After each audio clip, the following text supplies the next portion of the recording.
തൃപ്പാദം എന്ന പ്രതിദിന പരിപാടിയിലേക്ക് എല്ലാ മാന്യ ശ്രോതാക്കൾക്കും സ്വാഗതം.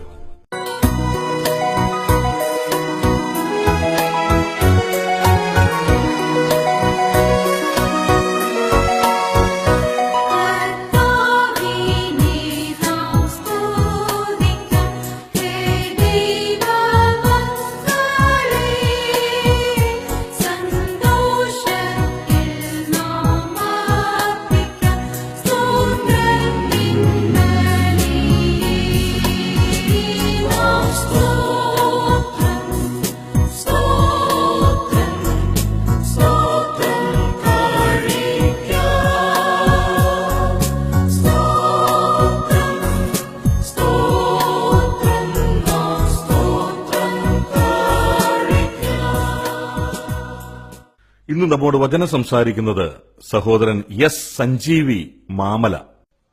പ്രിയ സഹോദരങ്ങളെ, വന്ദനം. ആഴ്ചവട്ടത്തിന് 1-ാം ദിവസമായ ഇന്ന് പ്രഭാതത്തിൽ നമുക്കൊന്നിച്ച് അല്പസമയം ദൈവസന്നിധിയിലായിരിക്കുവാൻ കർത്താവ് കരുണ കാണിച്ചതുകൊണ്ട് ദൈവത്തെ സ്തുതിക്കുന്നു.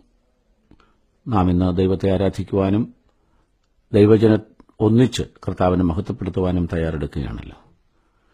ദൈവജനത്തിന്റെ ചില ചിന്തകളോടുകൂടെ ഇന്ന് പ്രഭാതം നമുക്ക് ആരംഭിക്കാം.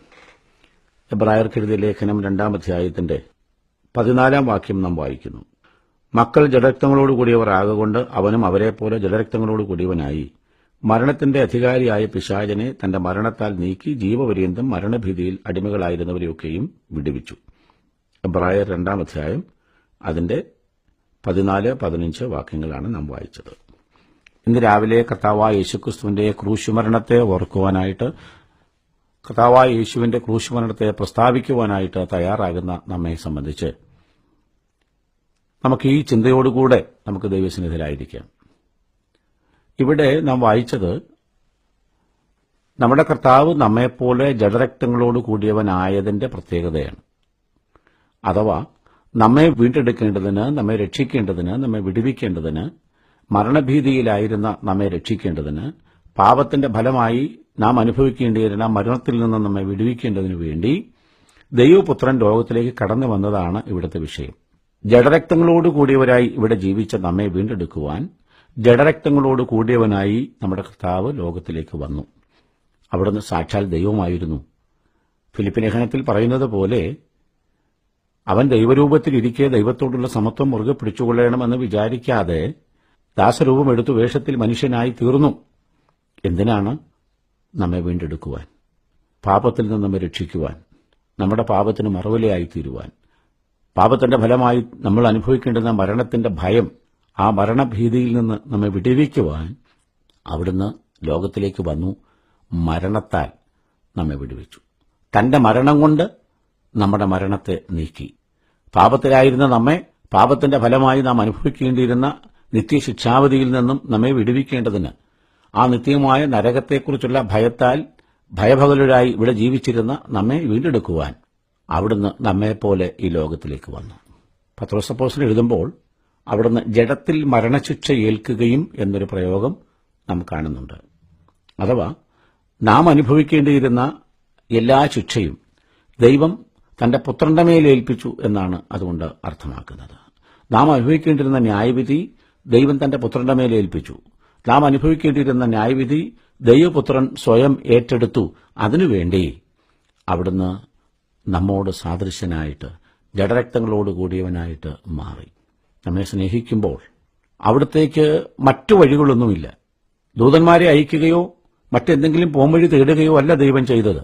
നമ്മെ സ്നേഹിച്ചത് നിമിത്തം കർത്താവ് തന്റെ പുത്രനെ ലോകത്തിലേക്ക് നമ്മെപ്പോലെ അയക്കുകയായിരുന്നു. പാപജഡത്തിന്റെ സാദൃശ്യത്തിൽ അയച്ചു എന്നാണ് നാം റോമാലേഖനത്തിൽ വായിക്കുന്നത്. ഇന്ന് രാവിലെ നമുക്ക് ദൈവത്തെ ആരാധിക്കുവാനുള്ള ആ പ്രേരണ നൽകുന്നത് ഇതാണ്. കർത്താവെ, എന്നെ രക്ഷിക്കുവാൻ എന്നെപ്പോലെ ഈ ഭൂമിയിലേക്ക് വന്നു. എന്നെപ്പോലെ വന്ന് എന്റെ പാപങ്ങൾ മുഴുവനും അവിടുന്ന് ഏറ്റെടുത്തു. എന്നെ പാപത്തിൽ നിന്ന് രക്ഷിച്ചു. എനിക്ക് വേണ്ടി ക്രൂശിലേക്ക് പോയി. എന്റെ പാപത്തിന്റെ ഫലമായി ഞാൻ അനുഭവിക്കുന്ന സകല ശിക്ഷയും അവിടുന്ന് ഏറ്റെടുത്തു. അവിടുന്ന് എന്നെ സ്വതന്ത്രനാക്കി. ഇന്ന് ഞാൻ അവിടുത്തെ വകയാണ്. ഇവിടെ മക്കൾ ജഡരക്തങ്ങളോട് കൂടിയവരാകൊണ്ട് എന്ന് പറയുന്ന വാക്യം വാസ്തവത്തിൽ നാം ഇപ്പോൾ മക്കളായിത്തീർന്നവരാണ്. ആ നിലയിൽ വേണം നമ്മൾ എടുക്കാൻ. നാം ദൈവത്തിന്റെ മക്കളായിരുന്നില്ല, പിശാചിന്റെ മക്കളായിരുന്നു. എന്നാൽ നമ്മെ ദൈവമക്കളാക്കി തീർക്കുവാൻ ദൈവം നമ്മുടെ ജഡം സ്വീകരിച്ചു, നമ്മെപ്പോലെയുള്ള ജഡം സ്വീകരിച്ചു. ഇന്ന് നമ്മൾ മക്കളാണ്. ഈ മക്കളെ വീണ്ടെടുക്കുവാൻ, ഈ മക്കളെ രക്ഷിക്കുവാൻ, ഈ മക്കളെ മരണത്തിൽ നിന്ന് വിടുവിക്കുവാൻ വേണ്ടി ദൈവം തന്റെ പുത്രനെ അയച്ചു. അവിടുന്ന് നമുക്ക് വേണ്ടി ജഡം സ്വീകരിച്ചു. ഇന്ന് രാവിലെ ആ ചിന്തയോടുകൂടെ, ആ തിരിച്ചറിവോടുകൂടെ നന്ദിയുള്ളവരായിട്ട് നമുക്ക് ദൈവത്തെ മഹത്വപ്പെടുത്താം, അവിടുത്തെ നമുക്ക് ആരാധിക്കാം, അവിടുത്തെ പുകഴ്ത്താം. ഇന്ന് ദൈവജനം ഒന്നിച്ചു ചേർന്ന് നമ്മുടെ കർത്താവിന്റെ മരണത്തെ പ്രസ്താവിച്ചുകൊണ്ടും നമുക്ക് ദൈവത്തെ ആരാധിക്കുകയും മഹത്വപ്പെടുത്തുകയും ചെയ്യാം. ഈ ചിന്തകളാൽ ദൈവം നമ്മെ സഹായിക്കും.